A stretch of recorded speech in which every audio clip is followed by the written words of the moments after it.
You're listening to The Jacob Valk Show. He's breaking down the latest and greatest in sports as only he can. Follow him on Twitter at RealJacobValk. Here he is, Jacob Valk.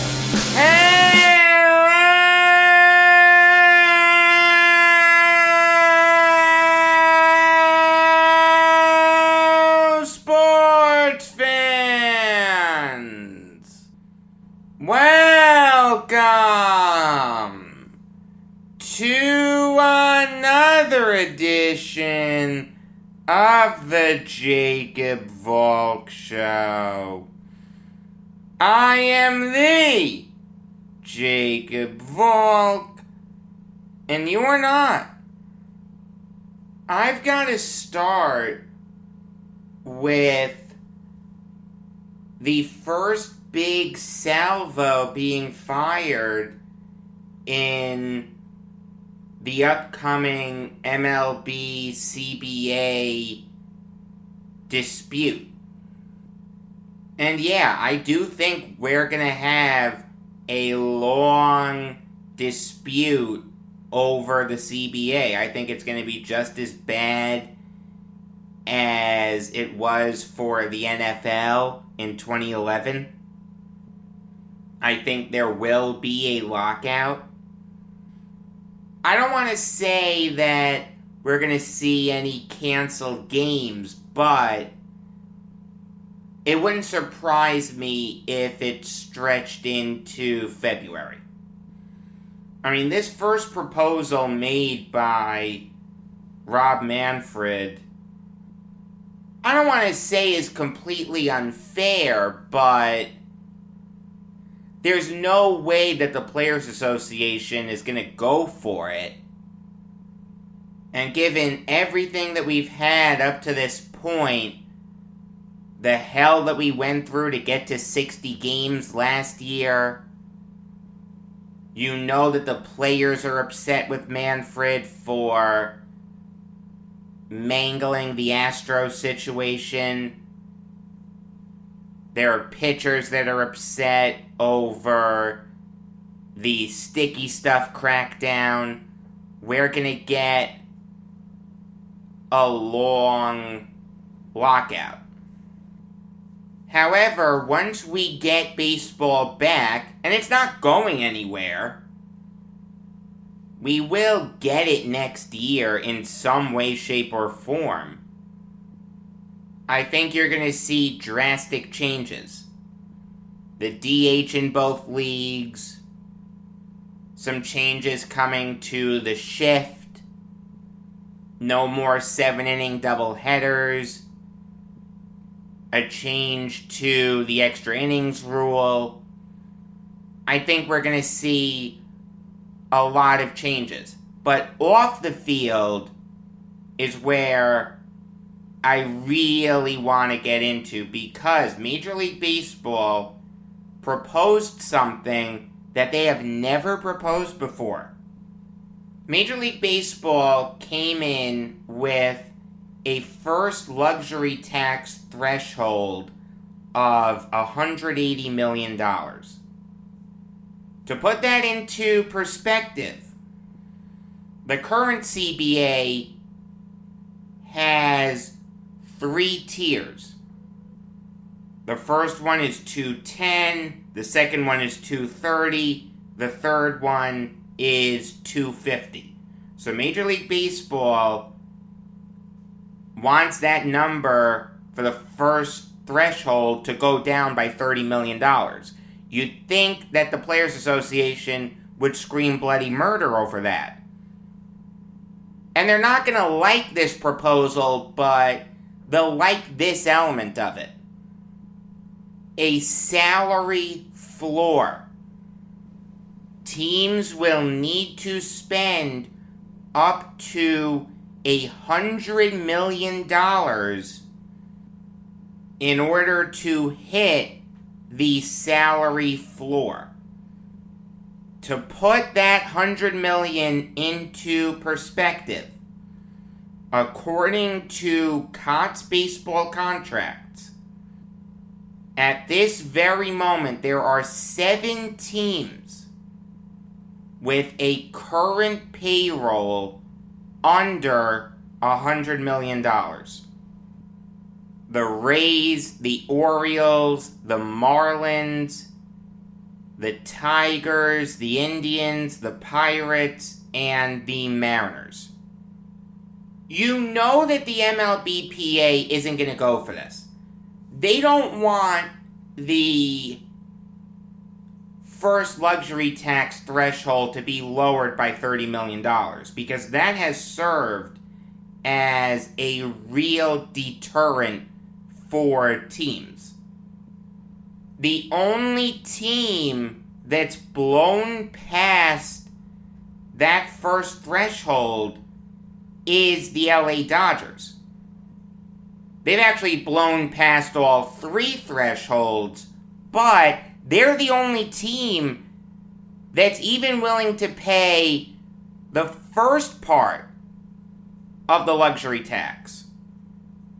The first part of the luxury tax is a 20% hit on overages up through $230 million. From 230 to 250, there's a 32% tax. And then from 250 to infinity, there's a 62.5% tax. Those taxes escalate for teams that go over in consecutive seasons.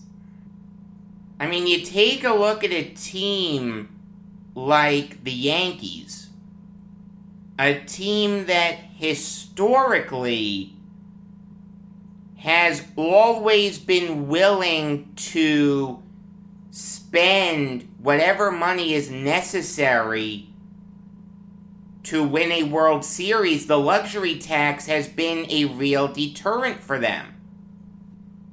It's why they wanted the Rangers to retain some of Joey Gallo's contract. It's why they wanted the Cubs to retain some of Anthony Rizzo's contract. It's a real deterrent to teams spending on players. The MLBPA doesn't like anything that's gonna lower player salaries. So a $30 million luxury tax threshold decrease isn't going to work for them. There's no way on this earth that they go for that. However, the salary floor is an interesting concept. For time immemorial, we've had baseball teams not spend a lot of money. Teams sit out free agency. They trade guys before they get too expensive. You saw it with the Tampa Bay Rays. Blake Snell, their ace, got too expensive for him. They traded him to the Padres. The Miami Marlins, they've gone on a bunch of fire sales throughout their history. The Indians went on a fire sale. The MLBPA doesn't like that. I mean, quite honestly, Major League Baseball shouldn't like it. Don't you want all 30 teams doing whatever it takes to win, as opposed to punting seasons? Don't you think it's better for baseball if you have a bunch of teams spending money, rather than having a bunch of teams wave the white flag before the season starts? A salary floor is a great idea. The thing is, though, this proposal really doesn't give a lot of wiggle room. If Tony Clark says to Manfred, hey, we're okay with a salary floor, that's a great idea, but we want the luxury tax thresholds to go up, even if it's just up on this proposal. Not necessarily up on the previous thresholds. Because a salary floor is a big concession to the players. Major League Baseball has never put into place a system where it's mandated its teams to pay players a certain amount. In fact, it's moved heaven and earth to try to curtail spending. You can go back to the Curt Flood fight, the Dave McNally and Andy Messersmith fight, collusion in the 80s, the advent of the luxury tax. In some of the early CBA discussions for the current CBA, a salary cap was mentioned by Major League Baseball. Now Manfred is saying that he'll mandate owners to spend a certain amount. The players should be willing to give a little on that. Don't go down to 180 though. That's too low. Here's what you should do. $100 million salary floor. I agree with that. I think that should be the bare minimum. You take a look at sports like football and basketball. All those teams spend over $100 million. Keep that. That's great. But raise the threshold to $200 mil. Because realistically, $200 million is absurd. You shouldn't need to have a payroll that big. If you want to have a payroll that big, okay, but you've got to be willing to pay the luxury tax. I have no problem with that. When I was younger, I used to not like any form of salary cap. I didn't understand it. If teams are willing to give absurd contracts to players, why should we impose a limit on that? But then as I got older, I realized that a spending limit does ensure competitive balance. It protects the owners from their own stupidity. I mean, if not for the luxury tax, Bryce Harper may be a Yankee. Manny Machado may be a Yankee. JT Realmuto may be a Yankee. As great as that would be for Yankees fans, for fans of the other 29 teams, you don't want that. So I get it. I understand having spending limits. So make it $200 million. It's a nice round number.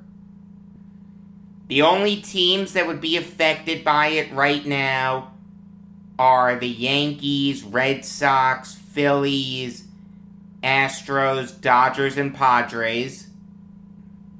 I think that's fair. It doesn't punish any teams that make you shake your head like, wait a minute, why are we punishing this team? Like, $180 million would punish the Mets, Nationals, and Angels. And I'm getting all these numbers from Koch Baseball Contracts. Shout out to MLBTradeRumors.com for laying all this out. Shout out to Evan Drellich and Ken Rosenthal of The Athletic for first reporting this. Those guys all do great jobs. If the Mets, Nationals, and Angels had to pay a luxury tax, I think fans would scratch their head a little bit. I mean, they didn't go crazy in free agency. They didn't go crazy with trades. Yeah, the Mets added Lindor and Carrasco. And they added James McCann, and they added Trevor May, but they didn't get any of the big fish. Neither did the Nationals. Neither did the Angels. Why are you punishing them? $200 million seems fair.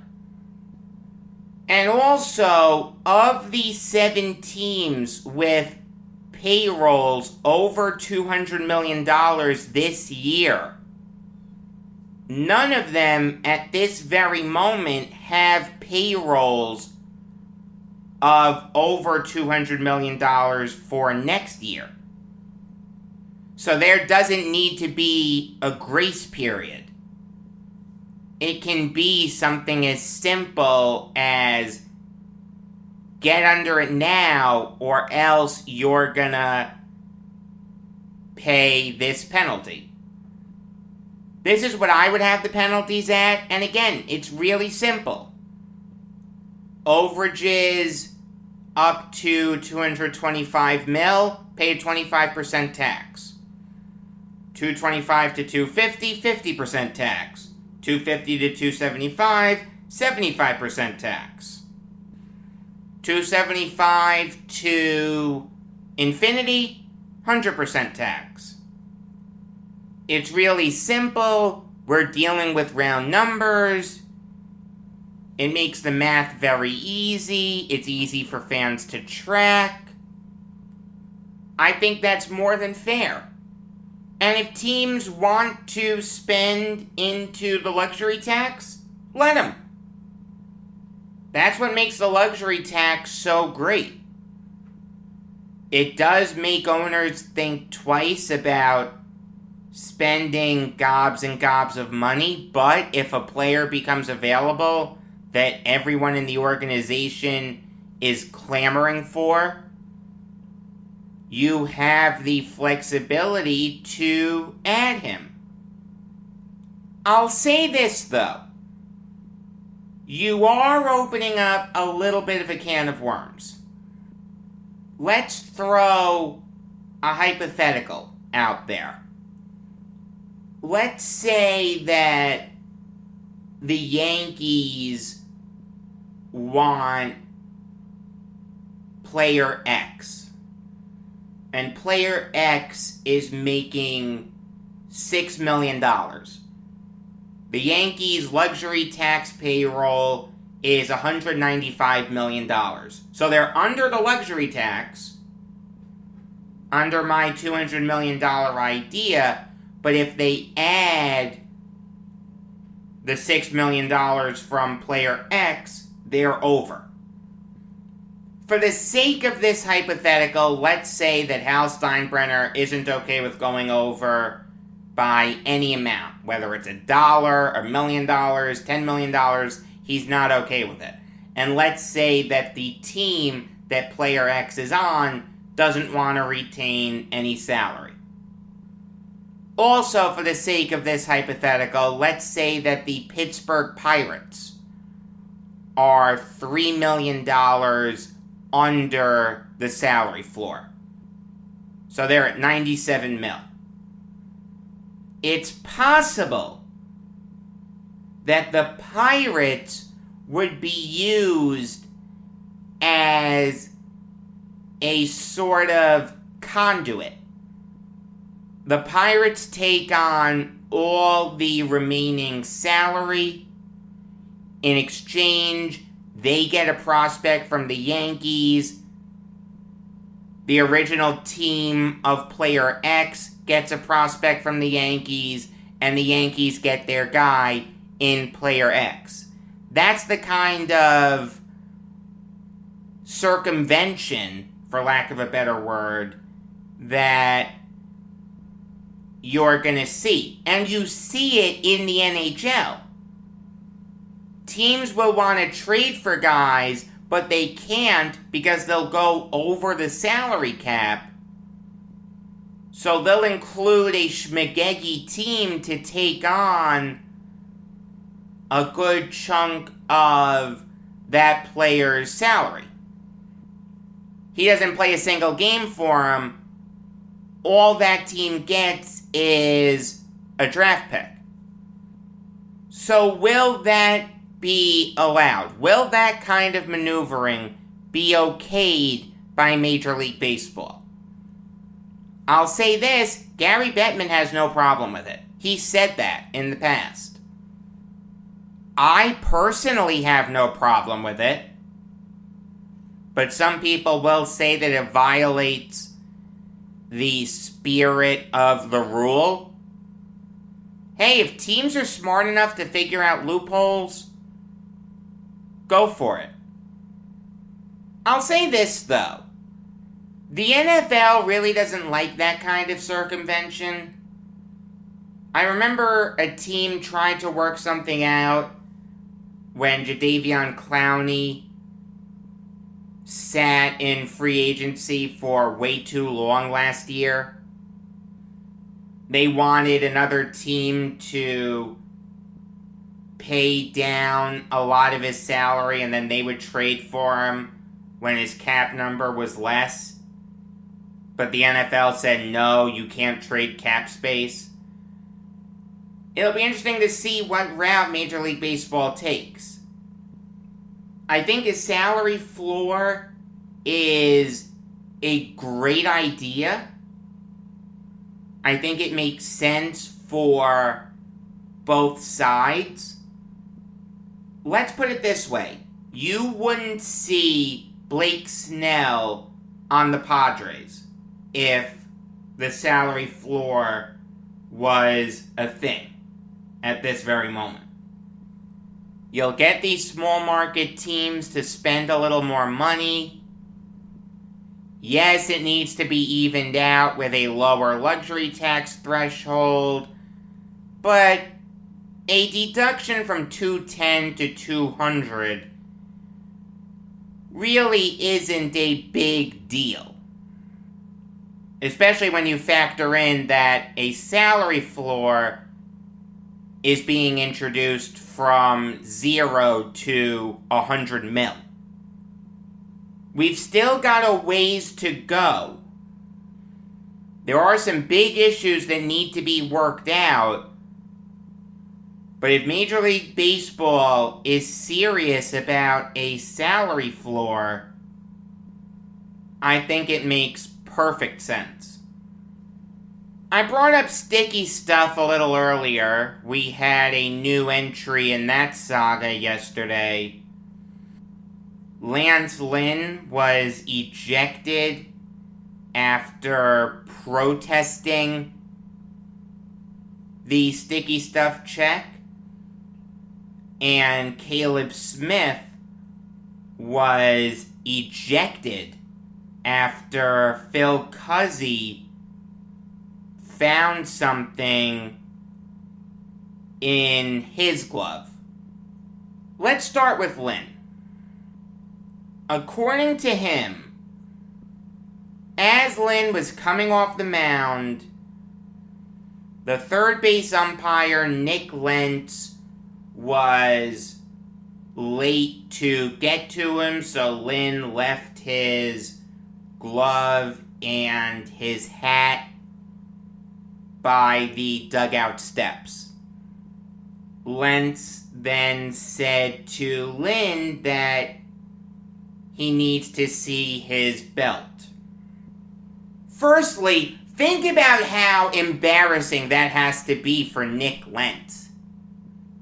Here's a grown man saying in front of other grown men, I need to see your belt.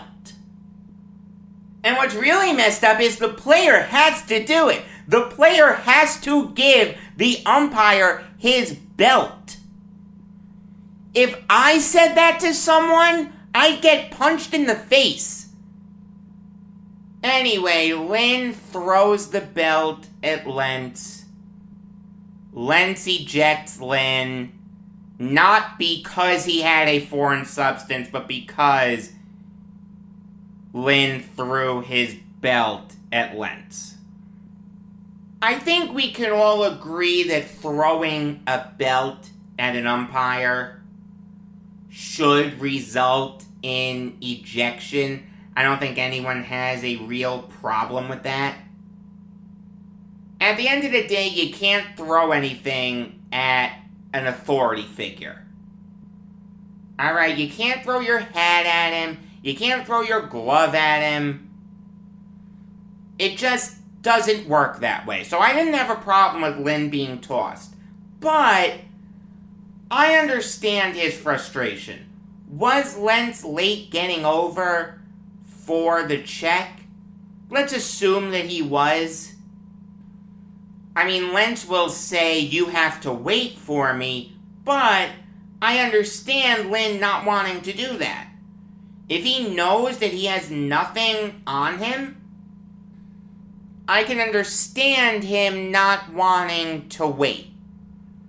Like, let's put it this way. You have to go through metal detectors to get into Yankee Stadium, and I'm going tomorrow night. If Yankee security was to say to me, you have to wait, even though there's no good reason that I need to wait, like if there's a line of people, okay, I get it, but if the coast is clear, I'm not going to want to wait. I understand Lynn's frustration. The thing is, though, Yankee Stadium security can stop me from going in.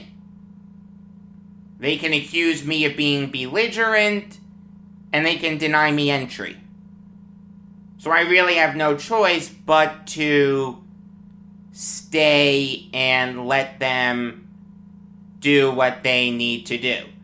Lynn really doesn't have much of a choice except to wait around and let Lentz do what he needs to do. Having said that, I understand why Lynn would be upset. The indignity of needing to wait around so that your glove, hat, and belt can be checked is just ridiculous. There's gotta be a better way to do this. Some people have suggested having the pitcher go down the tunnel and have him get checked there by a Major League Baseball official. Maybe in a private room or something. It'll take 2 seconds. I don't mind that. I mean, the specter of having these pitchers wait around to be checked, it's almost like you're accusing them of being guilty, right? It's embarrassing. It's really embarrassing. I need to wait around so you can check me for foreign substances? What did I do to deserve this? Just because there are a couple bad actors out there means that I now need to undress for you? And I need to do that in front of tens of thousands of people? Let's put it this way. There's a reason why if you're ever in a doctor's office or a hospital and you need to go into a hospital gown, you either shut the door or you draw the curtains. There's gotta be a better way to do this. The best way to do it may be to have a Major League Baseball official in the tunnel somewhere. Or maybe the umpire goes into the tunnel with the player. Those are just a couple ideas.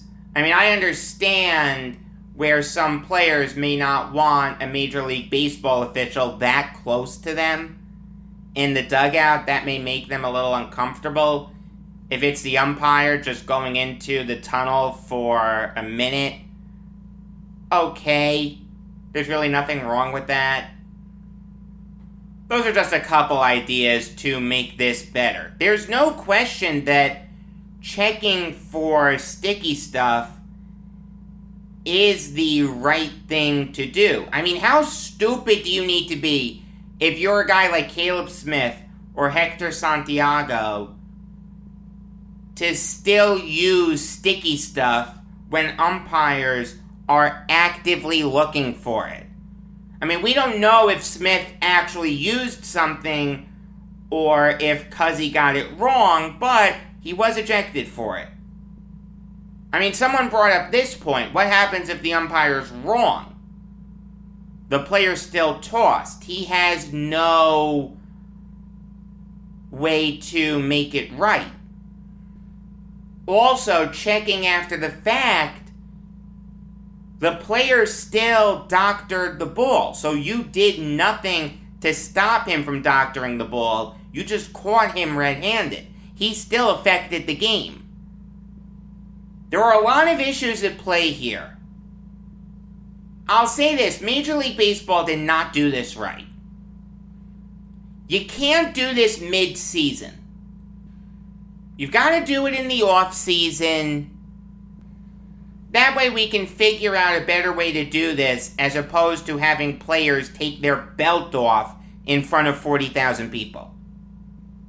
Yeah, I'm going to turn to the person next to me tomorrow night and ask them to take their belt off for me. I'll be spitting chiclets for a week. All in all, there's no question that checking for sticky stuff is necessary. If pitchers like Santiago and maybe Caleb Smith are still gonna doctor the baseball, you've got to keep clamping down on it. But there's a better way to clamp down on it than to subject these players to public searches. And also, to do it after a bad outing, how much must that hurt the pitcher? That's got to be a kick in the groin. I just got lit up. Now you're checking me to see if I had something in my glove or my hat? And imagine being caught with something. Wow, I doctored the baseball and I still got lit up. There's just got to be a better way to do this. This was instituted horribly by Major League Baseball. I praised them for the salary floor. I'll criticize them for this. Major League Baseball can't get out of their own way. It's just that simple. Moving on now to the Red Wings, buying out the former Islanders great Frans Nielsen. And my heart breaks for Franzie. I really liked Nielsen. Every Islanders fan liked Nielsen. I remember when Frans Nielsen first came up. I was watching SportsCenter after he scored a goal and the anchor couldn't pronounce his name. Well, in short order, Nielsen made it so you had to learn his name. He was a really good second-line center for the Islanders. Great two-way player, shootout king, the quick backhander was Datsukian in its effectiveness. Then in the 2016 offseason, he went elsewhere, along with Kyle Okposo and Matt Martin. He signed a 6-year deal worth $31.5 million.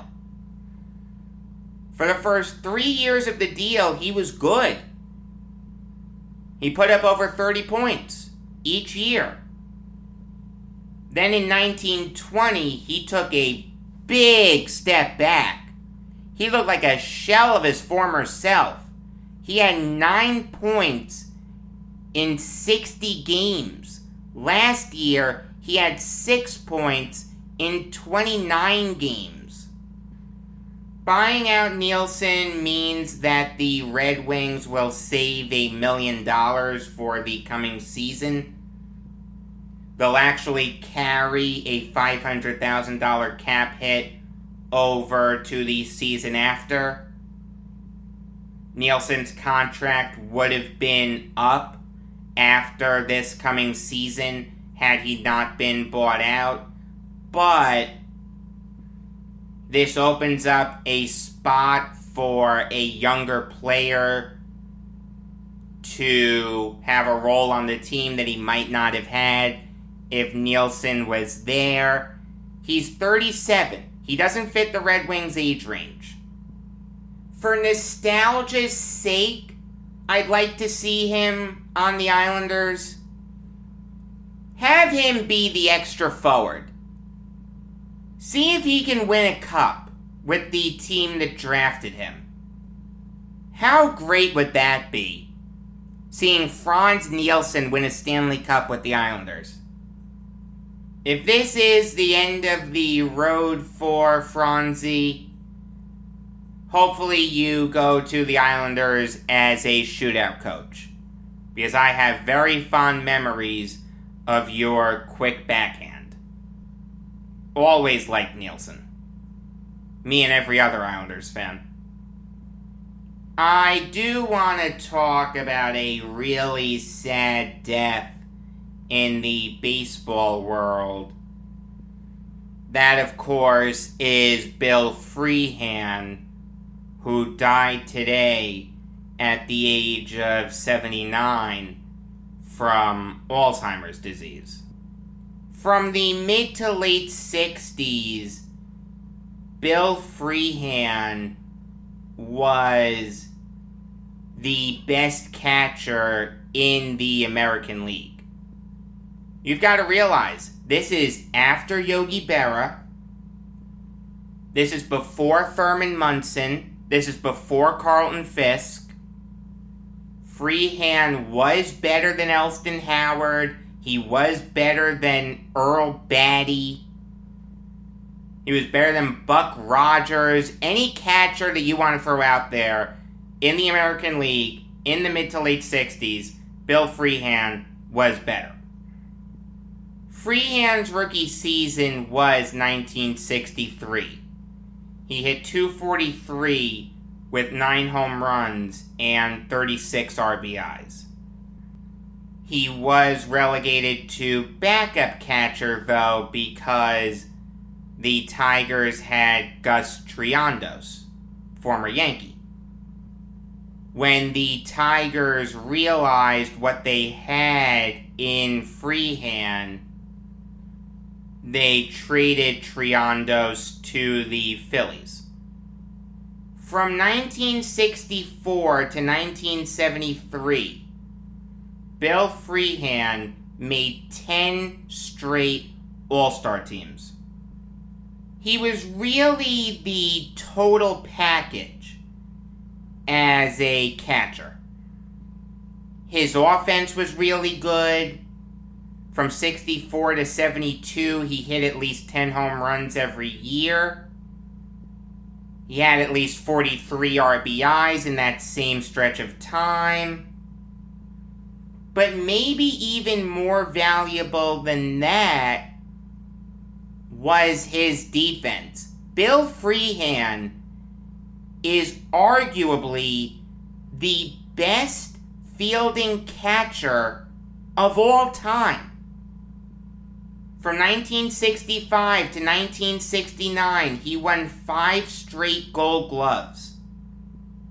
He used to hold the record for highest career fielding percentage and most putouts and total chances by a catcher.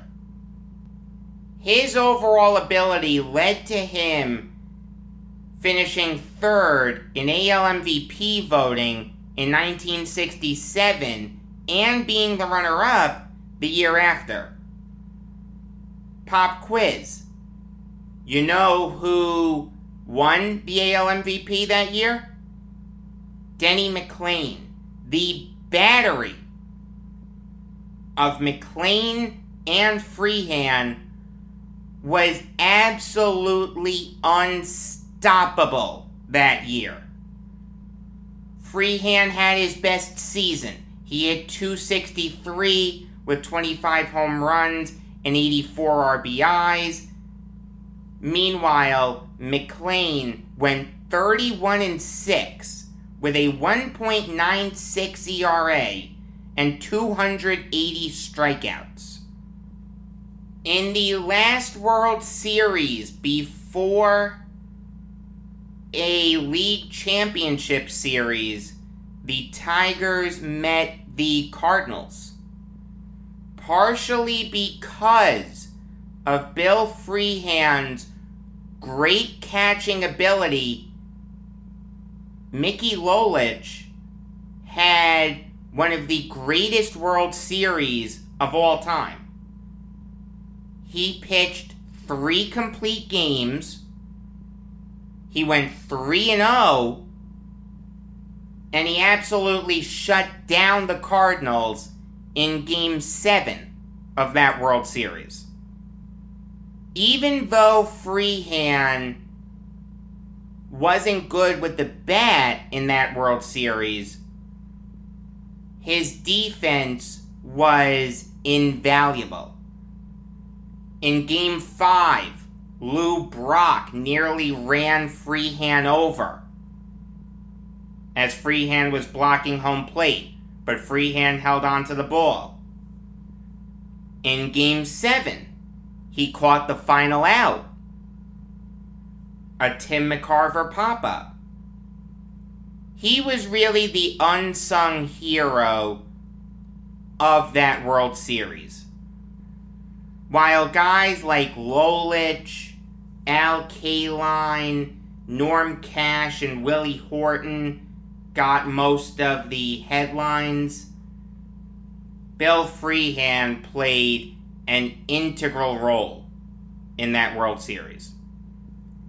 After that, the next great crop of catchers started to emerge.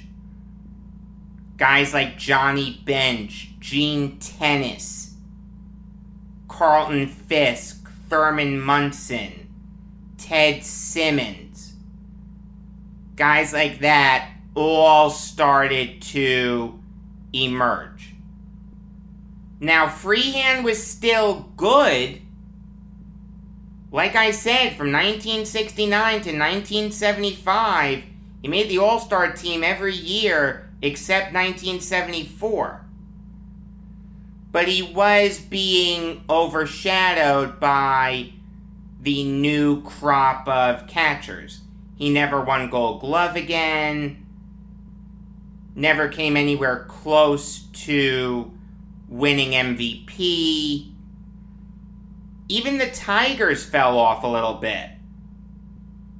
In 1972, the Tigers faced the Athletics in the ALCS. They lost in 5 games.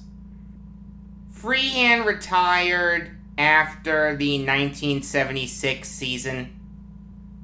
When he retired, he was 3rd among all AL catchers in career home runs with 200.